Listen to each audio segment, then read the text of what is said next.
Guys, ano rin ito? Ah, ito, nagawa sila ng coconut oil.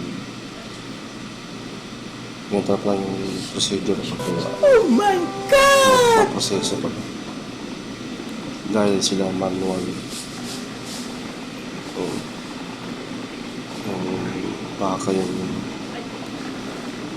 naghihila para umiikot yung pinaka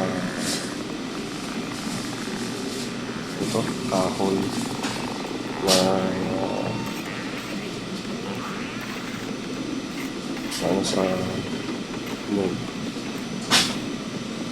habang hinihila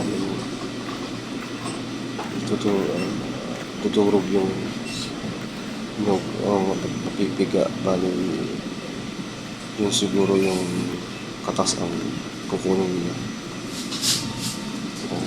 Matagal to, ilang oras ka siguro ito bago makuha yung katas ng yun. Baka ano dito,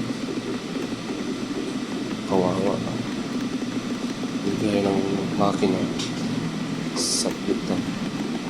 Bilis lang yung proseso ito, talaga manual sila, kaya talaga kailangan pang yung buhok suksok sa butas para lalong piga at mawala yung katas niya. Habang pasensya, tagal.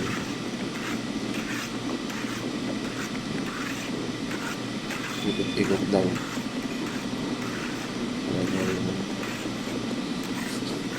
Matagal talaga. Kaya mo yung buko, ilagay mo sa butas.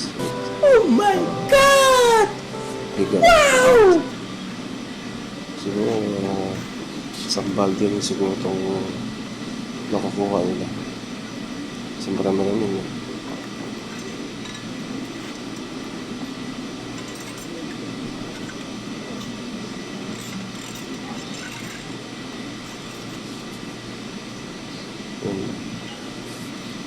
Mukhang wala lang mapiga, parang wala lang katas ang nyug ko. Yun. Kung siguro yung katas. Yun. Dami-dami rin isang timba rin siguro, yabot. Galing. Ayun na. Coconut oil na.